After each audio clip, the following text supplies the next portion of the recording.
Well, thank you, everybody, for joining us. This is Richard Harris over at Sales Hacker. I'm very excited about this webinar, How to Analytics Give Sales a Digital Wingman.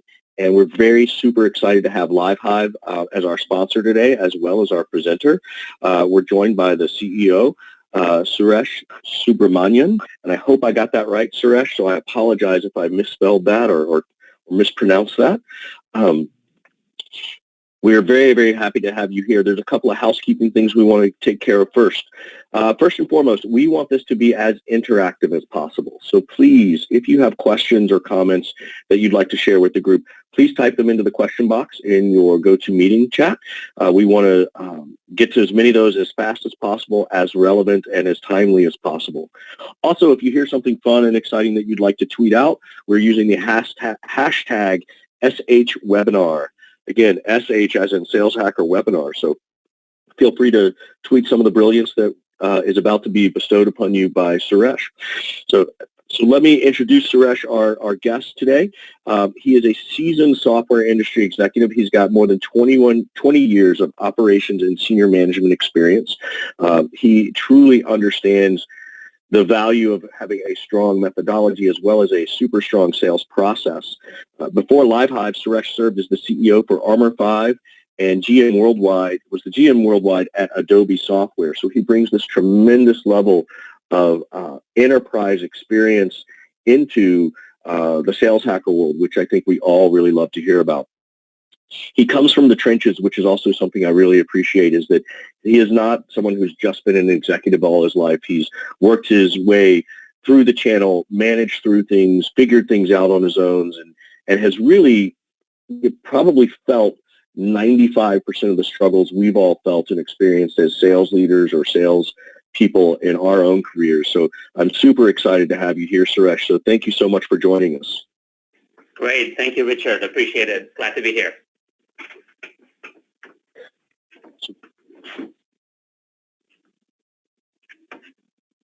Can you guys all hear me okay? Yeah, I think we're good. Yeah, go for it. Great. Thank you, and thank you for this opportunity. And I'm happy to share some insights in terms of how analytics are going to be helpful and how to view that as a digital wingman. I know those of you in the audience who are either sales reps or managers love to hear sort of some interesting metaphors that tend to stick with us. And thanks, Richard, for the introduction. And I think one of the sort of the personal notes in terms of the pain, having felt the pain, was my time at Adobe, where I used to run a global organization with about 7 or 8 different inside sales teams across the different regions of the world, which was many years back. And in many ways, I think challenges have gotten worse. But the fun of building and scaling those organizations and some of the areas in which I spent a lot of time are extremely relevant, and hopefully I can share some of that with the audience today. In terms of what has been happening in front of us, I think many of you in the audience are probably living through this transformation and this pain, but fear not, there's a lot of help along the way, and I think we could all be a lot more smarter about how we use analytics today, and that's what we'll talk about. But just from a context setting, it's very clear that nowadays the buyer very much is in control, right? In many ways that they are deciding when they want to consume the information, in what manner, in what form, and in many ways as sales leaders and sales reps today, we have to become much more smarter about how we service these buyers and to our advantage, and to make sure we close those deals. And marketing technologies have also advanced quite a bit in the last few years, and in many ways have increased the amount of leads that they generate for sales, and sales organizations are having to deal with that as well. And in response to that, lots of sales organizations out there today have evolved and built inside sales models. And inside sales could be anywhere from sales development, lead qualification, lead generation, all the way through closing. So depending on the maturity of the organization and their life cycle, inside sales could do the entire thing or parts of a sales organization. But in many ways, it's a response to how things have evolved in the market for us. Hey, Suresh, I had a question for you, because I see this a little bit on this last slide, which is people moving to this inside sales model. it's certainly been my experience working with clients and customers, and I think even from your background, I just love your opinion. 10 years ago, it was crazy to think that someone would buy $25,000 over the phone or $50,000 over the phone, or certainly a $100,000 deal over the phone. But maybe with your background at Adobe, now, it's not unheard of for someone to spend $250,000 without actually meeting somebody face to face. Like, have you noticed that? When did you start to notice some of those shifts in the buyer behavior and the comfort level maybe from the buyer at that point? Yeah, no, great point and great question. And yeah, I think your point about the comfort level with which in the business-to-business world or the B2B world, and how companies have become more comfortable transacting, business over the phone. I think that in the last, I would say, 5 years, and certainly in the last 2 to 3 years of that 5, the pace of change has definitely accelerated. And I think part of it has to do with how a lot of the digital economy around us has transformed. In many ways, I think last year I wrote an article with VentureBeat called the Amazonization of B2B, right? Which is, we've all gotten comfortable in our own personal lives in transacting and buying things for our own needs from companies and from sellers that we've never met in person. And a lot of times, in the relative amount, $100 or $150 or $200 relative to our income, is an interesting amount versus sort of what a $10,000 purchase would be to a company. So over a period of time in the personal buying space, we've all gotten comfortable doing that, and in many ways we've carried that over into how we buy and sell business-to-business goods and services, and not to mention the amount of information that's available, the amount of third-party reviews, user reviews, peer reviews, feedback, etc., and just the entire evolution of digital information, I think, has been in many ways a large part of that reason why companies have become more comfortable transacting, larger and larger purchases over the phone or the internet, and having never met the seller face to face. And so, I think that's just a trend. In many ways, we're just getting started. I mean, that's in the B2B world.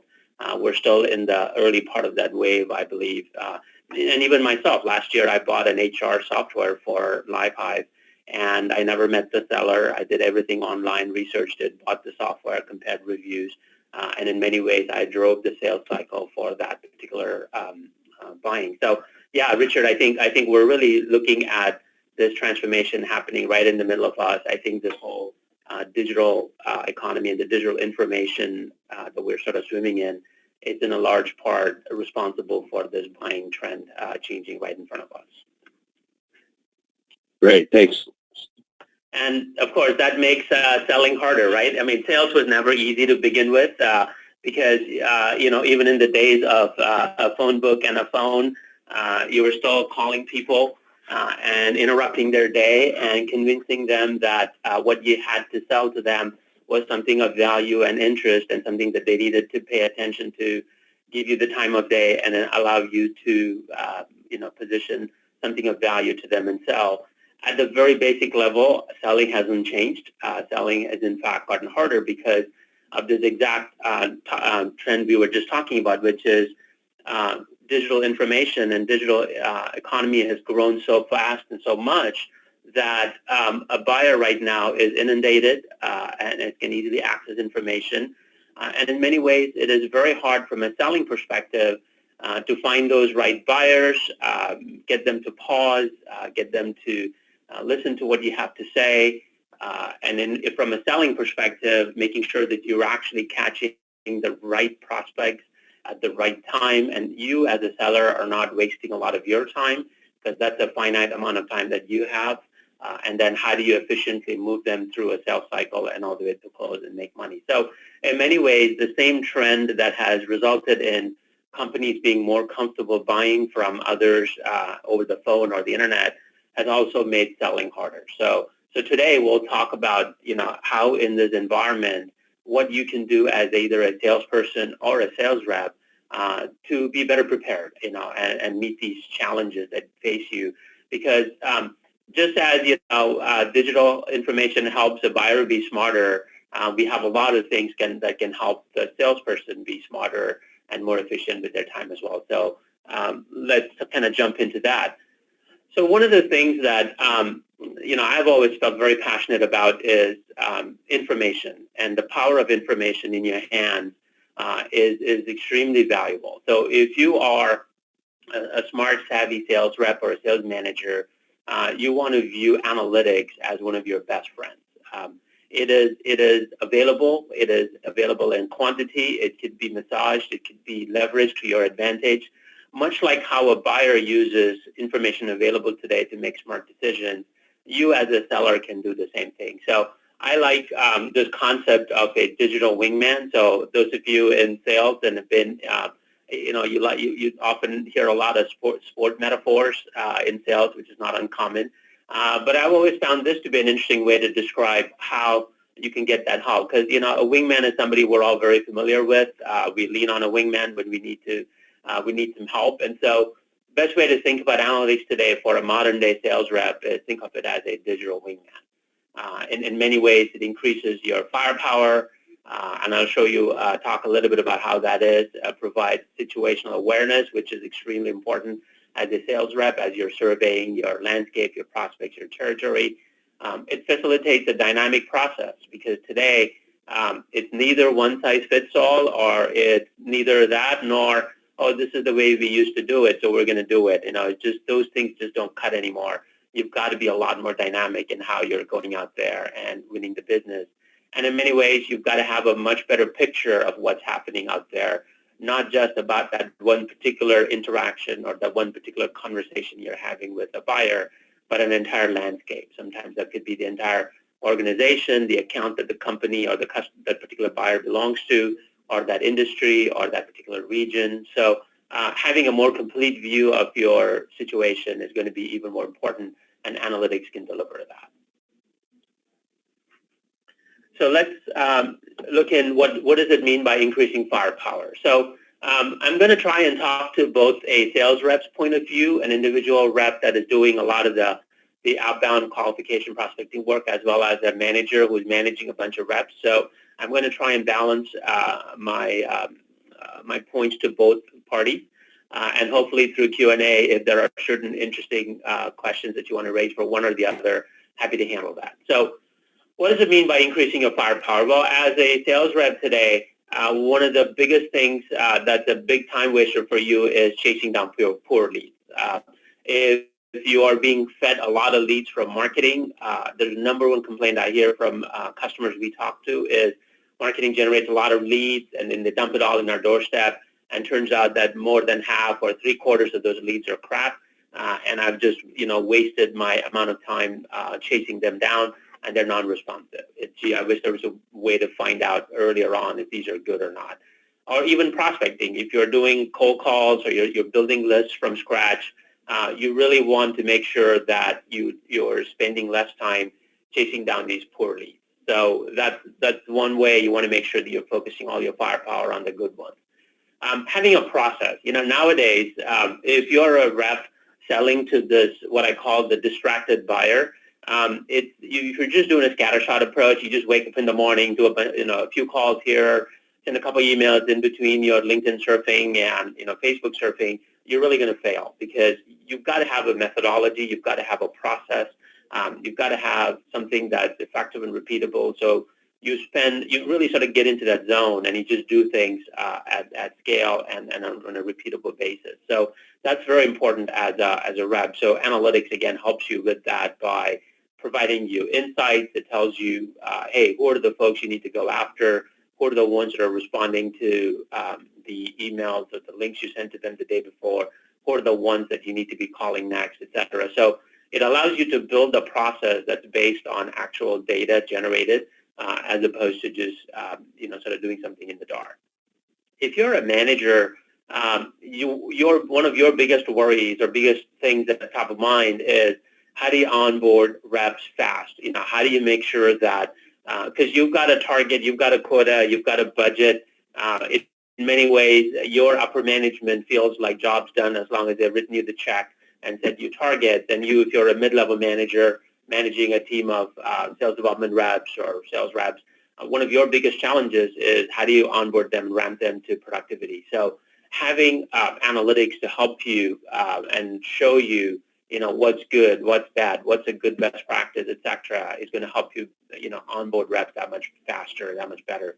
And at the end, it's about increased productivity. So if your reps are already trained to use insights and analytics in terms of how they follow up, they're just super efficient when it comes to chasing down the right quality leads and being on time, being responsive to a buyer, because a lot of times today, you hear these stats time and again. The buyer says, hey, whoever is responsive and got back to me, I'm more willing to give my business to them. And as a rep, how do you do that? Well, you've got to, again, have a process, use analytics as a way for you to quickly zero in on those folks that need attention and not waste a lot of time chasing down folks that are not interested or, frankly, the looky-loos or the tire kickers, right? So you really can leverage analytics as a way to increase your productivity and your firepower in this battle, if you will, if you want to look at it as a battle. Suresh, I've got a question coming in, and sales there's always been this discussion and a lively debate of an art and a science, right? Are salespeople born or are they made? I actually think it's a little bit more of a science, and you can actually teach someone who's willing to learn how to be a salesperson. It's not so much about the gift of gab and the relationship building piece as that X factor. But as this process occurs, right, as this repeatable process, having this defined process, all those different things are happening. Does that mean the makeup of the person in the role is changing? Right? Are you looking for something different in your sales reps, whether they're top of the funnel SDRs or folks in the closing role? Because now they have to, for lack of a better word, follow a process a little better. Look, we all know that there's plenty of account executives who, CRM engagement is not their strong suit.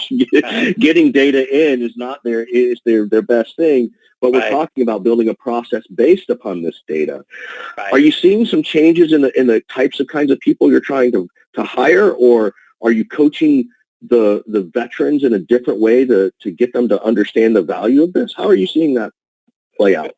Great question, and a great context. I think there's a little bit of both. I mean, sales is definitely a good mix of art and science. I think that there is no denying the fact that there are certain sort of talents and some natural attributes that good sales reps have, whether they're in the outbound SDR role or whether they're in the account executive role, and there's no substitute for that. I think processes are really a natural evolution of the necessity for the, pardon my French, sellers to get their shit together, right? I mean, because it's a tough world out there, and the buyers are savvier, smarter, and if you're not all together and don't have this kind of process mentality pulled together, you're bound to fail whether you have the right attributes or not. So what you're seeing is that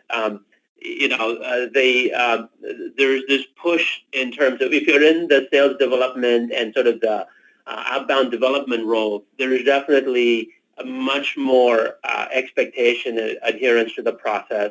But I have to say, some of the best account executives I've seen are actually ones that have been sales development reps before, have really gotten a process buttoned down, and they brought that process mentality and the process orientation to their account executive role, and they've really sort of hit the ball out of the park. In many ways, if there are, veterans or people that have been used to selling in a different way, in a different world, as we were talking earlier about 5 years back, the world is very different and they're selling that way, I've actually talked to quite a few of them that have started embracing certain amounts of process for certain parts of things that they do. There is still a natural tendency for them to focus a lot more on that relationship building and sort of that conversational aspect of things that they're just more comfortable with. But I've seen them also adapt and bring in some of the processes for certain parts of their job just because it's a necessity. So I think it is, we're seeing definitely this process-oriented thinking and mentality percolate into both sides of both types of the roles, the development role as well as the AE role. And ultimately, I think as a manager or as a leader of these sales organizations, I think it's in your best interest to inculcate and incorporate some process level orientation into your group, because ultimately, I think that's going to be the recipe for success. And to your point about the attributes for reps, one of the things I've found to be extremely valuable and telling is, sales reps have to have a natural level of curiosity. That is my number one defining attribute when I look for when hiring reps is curiosity, because if they are curious and they know how to ask the questions and ask the right questions just because they're curious to understand how something works or how a customer's business works or what's important in a customer's business process or how are they achieving their objectives. This natural curiosity always leads to some of the best reps that I worked with. So I think that attribute hasn't really changed over the years. I think process has just allowed us to be better at selling in this environment that is developed in front of us. That's great. And I know I don't want to derail us too much, but we got a question coming in from the audience, and I think it's a super valid one. How do you measure that natural level of curiosity in the interview process? People want to understand that, right? Like, and granted, it's a gray area, but you said it, you're the expert. What do you look for? How do you measure it? I'll just give one or two tips and then I'll move on. But I mean, there are definitely a couple of ways in which you could do it. You could look at sort of what they've done in their past experience and see if there are patterns that have led them to do certain things or certain projects or how they approached a certain problem. There are some natural interview questions you could ask to probe for that. Obviously, you're not going to get it right 100% of the time. There are folks that are going to be, just well prepared for interview style scenarios. But I think curiosity is something that there are some well-defined interview patterns and questions. I'm sure if you Google, you'll find them. But I think you just want to look for people that have exhibited that either in a particular problem they've solved in the past or a particular project that they've taken on or a particular role that they went into where they have exhibited that and has led to demonstrated success. I think definitely a good part of the interview to be spent on in hiring for that. But of course, as with everything, that's not the only thing that should drive it, but definitely an interesting ingredient to look for. Great, thank you. You're welcome. So moving on to sort of that situational awareness, this is one of my favorite ones because, obviously with the digital wingman metaphor, I'm, transporting myself. I'm going to date myself here, but I'm thinking of the Tom Cruise, Top Gun metaphor where you've got your wingman and the Iceman just lying next to you. But this is one of those things where if you're sort of calm and collected about dealing with this, sea of prospects out there, analytics is your best friend in terms of providing you situational awareness, right? So it's able to pull a bunch of things together for you in what I call a single pane of glass, which is, hey, what's my landscape look like? Who are my most engaged prospects? Who are the ones that are truly interested in and are ready for me to contact them or qualify them and take them to the next level? And who are the ones that are just, either leads dumped on my doorstep or leads that I just collected and they're not very useful or not, maybe the timing is not right. Maybe there could be a variety of reasons why they're not sort of the most engaged prospect. But how do you get that information in a quick glance, a single pane of glass, so that in many ways, as a rep, your day is driven by what's the next best action I need to take. I come in the morning and what's my punch list look like so that I'm able to get all the things I need to get done, my emails, my phone calls, and then I'm focused on building those relationships, building those conversation points, reaching out to the most engaged prospects with the right message at the right time. So their day is really a mix of understanding the environment, understanding the engaged prospects, and then the next best action to take. So, the good reps and a good, well-running organization will set up their reps to operate in this mode. And if they do that, then those reps are going to be very effective. So that's from a rep perspective. The last 2 points are sort of more from a manager perspective, which is, for a manager, the situational awareness is more at, the individual and team behaviors. They're surveying their team, on average, SDR or a sales manager might have 10 or 15 reports. They need to have a quick view of how things are going across the team. How are things performing across the team? When do I need to lean in? When do I need to lean back? When is the right time to engage with a particular individual? or a particular group of individuals, et cetera. So the single pane of glass from a management standpoint is, hey, how are the individual and team behaviors? How are they developing? What's the right patterns? What's working? What's not working? How are things like connect rates, which are, if you're in you're running an SDR team, that's one of the most important metrics that you're tasked with and observing from your team, which is, are they able to connect effectively with their prospects to qualify and take somebody to the next level? So this is, this is one where analytics plays a huge role. If the organizations adopt the right set of technologies and tools and demand that from vendors out there, I think they can really benefit and get, really good at, what's the right thing to do from an individual and a team perspective.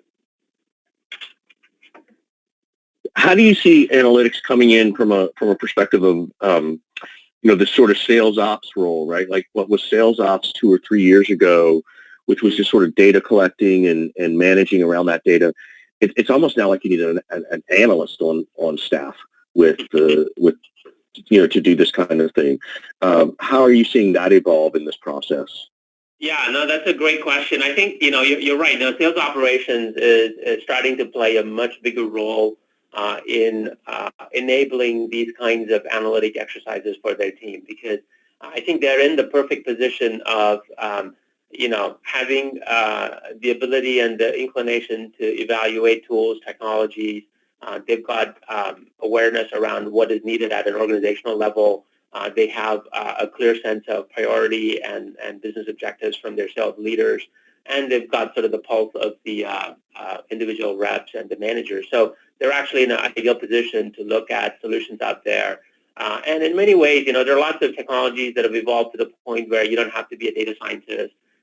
You could be a business analyst. You could be somebody that's more focused on sales processes, defining what's right for your team, and then go out there in the market, look at tools, technologies, look at, whether it's CRM delivered tools, whether it's additional tools that you build on top. I think as a sales operations team, you're actually in a perfect, if you're in the sales operations role in the audience, you're actually in an ideal role to affect this kind of change and in many ways deliver tremendous value to the sales organization than it's ever been before. You're right. In the past, they used to be really looked at guys that just ran reports and sent it to the VP. I think now that role is really transformed into a key enabler for adopting some of these analytic tools into the sales stack.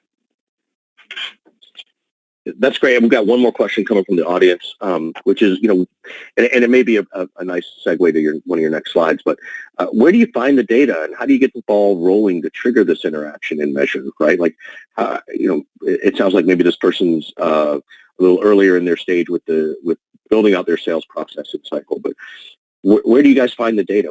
How do you see that? Yeah, no, I think that you generate data from your interaction. So when sellers interact with buyers, there's data being generated about whether the buyers are engaged or not. You've got CRM data around past, win-loss opportunities. You've got lead data, prospect data. Marketing generates a whole bunch of qualified leads. There's web activity. So I think data is there, even if you're a small organization that's just getting started. Just by virtue of interacting with, a universe of potential buyers, you're generating data. The trick is, how do you put that together and how do you put a lens on it that allows you to spot those opportunities, right? So in many ways, when we talk about sort of the situational awareness, and then I think the next slide sort of leads into, maybe I'll talk to the next slide in a second, but yeah, so I think the data is there. I think the trick is finding the right set of tools and technologies that not only answer the question for an individual rep, which is, hey, what's my most engaged prospect, what the next best action to take? How do you sort of assimilate that across the team, look at behavioral patterns, and then come up with a set of lenses and dashboards that allow the manager to make better decisions, about people, processes, et cetera. And in fact, I think the process discussion I'll sort of jump into here is a perfect segue, right? So just to put a point on that data question, data is there. I think it's really up to the organization to say, what's the right set of tools am I going to pull together so that the data turns into something meaningful, which is actionable insight. kind of leading into that is the process side of it, which is, we started this conversation talking about processes and how, you've got to have a certain amount of that incorporated, whether you're in the development role or an account executive role, because just by virtue of how the buyers have gotten savvier, it really helps the organization be better. So I think that's very true. And in many ways, a dynamic process today is invaluable to the success of a sales organization. Sales organization processes have to be very prescriptive because it's not a one-size-fits-all. It's not even a one-size that fits you for the rest of the year.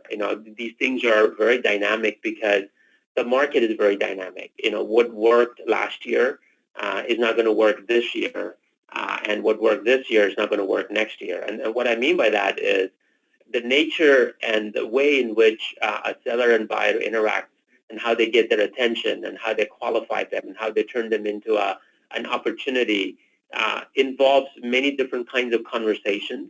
And those conversation points and what really moves the needle from one stage to another could change. The method of interaction could change. There's just like Richard and I were talking about earlier. A couple of years back, you pretty much were just, you were just trying to do phone calling or maybe marketing, did a lot of emails, and then, a lot of it was field-based. And now you're doing everything through email and phone calls.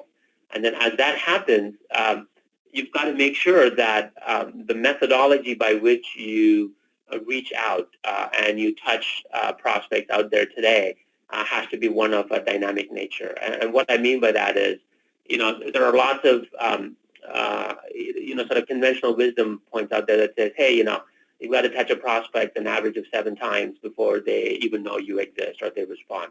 Well, I think that's generally true. But what does that mean? Like, is it 7 emails? Is it, 3 emails and 2 phone calls and 1 LinkedIn endorsement? There is no one answer. Even just a simple statement like 7 touches could mean a couple of different ways in which you touch. And the answer is it could be different for each industry or each particular service that you're selling or a product you're selling. So the important thing is you pick one and you try it and you see what the results are. So the better way to approach it is with this iterative mindset, which is, hey, I know that it's not a one-size-fits-all, but I'm going to go into this mindful of the fact that I'm going to put a process in place and I'm going to fully expect to course correct and fully expect to iterate on this.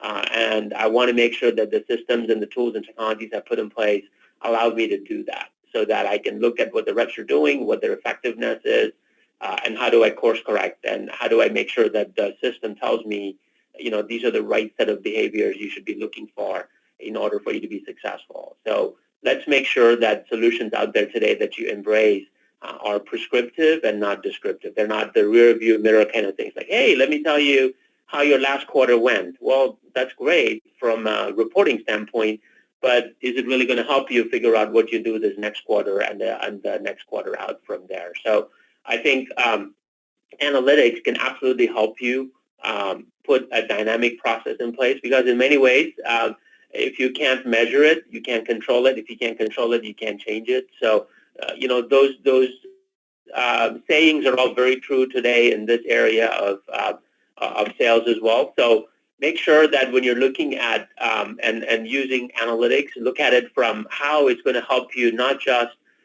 sell better today or not just help a rep close a deal, but how is it going to help you put a process in place that allows you to course correct, allows you to drive things in a new direction, allows you to monitor reps or, not to be sort of big brotherish here, but it's more about coaching. I've talked to so many sales leaders these days where they express incredible amount of interest in knowing, by the time you say, even if you're managing like 10 reps, knowing when to step in and coach somebody on certain behaviors is incredibly valuable, because everybody has a sense of who their A players are, and what they're really focused on is how do I help my B players look more like A players. So again, analytics can absolutely help you, distill some of those behavioral patterns without being big brotherish, without, being like, hey, I'm monitoring everything you do. It's really meant as a way for the management and the reps to come up with a good set of metrics to coach on. So, absolutely the point I want to leave you with on this slide is leverage analytics to really help facilitate a dynamic process which you need in order to be successful in today's day and age. Yeah, I'll piggyback on that a little bit. I had this conversation with someone the other day, and they said, well, how do we make sure our reps don't feel like we're micromanaging them? I said, well, why don't you apply it this way? Tell them that the analytics you're going to try and give them and the information you're going to give them is to increase the ability of their prospects to swipe right instead of left on you, right? Sort of take it back to dating. Sales is a lot like dating, right? So there are certain things that go into your profile that will instantly make someone swipe left or right. So using the same philosophy in a sales capacity really opened the minds to one particular sales team I was working with where they were like, yeah, I do want more swipe rights. Yeah, absolutely. And I think that if it is positioned in that manner, I think you're going to get a lot more, head nodding. And at the end of it, they feel the benefit as well, because ultimately everybody wants to do really well at what they do. And especially if you've got and every manager instinctively knows their A's and their B's. And B's are the ones that really want to do better and be successful. And so, having an insightful conversation that's based on data delivered through some of the analytics is extremely powerful, and in many ways builds a culture of trust with your reps as well. So it really helps out in many ways beyond just showing data for data's sake, right? And so at the sort of the last point I wanted to leave with from an analytics standpoint is a holistic view. I mean, we, at the end of the day, sales is about bringing those, curious and engaged buyers, leading them through the sales cycle. Obviously they feel like they're in control, but you as a savvy seller, leveraging all these analytics are going to help them guide them through a certain selling process. And ultimately, the end goal is to get them to part with dollars from their pocket into your pocket, and in turn deliver a service of some value to them. So all of this is for nothing if you're not looking at this whole thing across your entire sales cycle. And that's where I find, again, if you as a sales leader today, and especially in a sales operations role or a sales leadership role in a smaller organization, you have the opportunity to get unprecedented, unparalleled visibility in your sales cycles today. And you should demand it of the vendors that you're talking to, right? Because we have instrumentation, we have analytics, we're able to measure a lot of things today that was previously impossible, because most of those transactions or those interactions are happening in the digital world. And anything that happens in the digital world can be measured, and anything that can be measured can be analyzed. So we're living in an age of unprecedented visibility, which means the sales process, the science part of the sales process is alive and well, and you can get visibility across the different stages. So as a sales leader or a sales operations leader, one of your biggest goals is driving that conversion rate. Time and again, I've talked to leadership, operations, leaderships, et cetera, and it almost comes down to the number one thing that they worry most about and they want to see, better reporting on is how is the conversion happening at every stage? I start with 1,000 names in my cold call list, and how many made it into the warm call, how many made it into the demo, how many made it into the qualified, and how many made it into the opportunity. There's not a single sales leader I've talked to who doesn't want that stuff figured out. And time and again, we've all been in these situations where just getting that data together in a meaningful way for any company of a meaningful size becomes an astronomical challenge. But, the tools and the, data and collection, instrumentation, analytics have gotten much better. So I think having a holistic view of your sales process through analytics is completely possible and should be demanded off of vendors that are helping you with the sales stack today. And ultimately, it's a positive impact on revenue. So as you use, I always view analytics as a means to an end. Let's not get caught up on analytics for analytics' sake. Keep the end goal in mind, which is improving the productivity of your reps, making them better salespeople, coaching them with insights and details, and ultimately, if you're a manager, being better at creating a high-performance team, and in the end, attaining your revenue goals and delivering to your management, a package of a high-performing team that not just did well this quarter, but is set up to do many quarters ahead, no matter what the buyer throws at them. So having that holistic view of a sales process and really focusing on that as an end goal can help as opposed to just getting caught up in, solving just one particular point problem. Just try to focus on the whole process today. Yeah, I think that's great. We have one more question that came in, and it really is, what you just repeated. So there might be a different way to answer it, or maybe even going further upstream, which is, what are the specific sales metrics that you're tracking or should be tracking? And I agree with you 100%. It is that conversion metric. And I have one comment to that, and then maybe if there's something further upstream before that conversion metric that you want to coach people on, is that oftentimes people want to come in and know, well, what metric should I track to improve performance? And what they've forgotten, and from what I've seen, is they haven't even started to capture a baseline. They don't even know what their current level of conversion is before they start to decide to improve upon it. So the first thing I would just sort of remind people listening is, like, if you don't have a baseline for the metrics you're having, you're going to spend 60 days getting a baseline. And that's okay. Right? You remind your executive leadership team, there is no magic bullet, right? Tell them that it doesn't work that way. And if it did, someone else would be very wealthy and retired. But aside from that, right, aside from, say, maybe they don't have that conversion metric yet, right? Maybe they need to start establishing that conversion baseline. What other things would you coach them to be measuring? Yeah, I think that, the conversion and the baselining is absolutely critical. And in many ways, you touched on this also, which is performance, right? So I would say that a lot of times people just jump into the measurement process without really defining clearly what the outcome and the goal and quote-unquote performance should be. And what I would suggest in terms of a recommendation to folks in terms of measurement is definitely focus on both what I call seller activity and buyer activity. Because time and again, and this is something that I've seen in a lot of my conversations, is people tend to get very focused and tunnel visioned into just measuring seller activity, which is calls made, emails sent, demos given, or if you keep categorizing them, they're almost always about one side of that equation, which is what did you do today? It's not so much about what outcome did you drive on the other side, which is, how effective was your outreach? How many people did you actually get to respond back to what you said to them? How many people actually got to watch a video case study you sent to them? How many people actually read something you sent to them? How many people actually followed up on your follow-up? So many ways, one of the key things to measure in any sales cycle stage is that feedback loop, what I call the buyer engagement. How engaged are the buyers? Are they responding to what you're saying? Because if everything you did was the seller focused, I guarantee you would, after that 60-day baselining and a 90-day, blue in the face shouting, somebody's going to get fired, right? So because it's just not working. And so one of the things you want to incorporate right off the bat is a feedback loop mechanism that says, okay, I understand you did X from a seller perspective.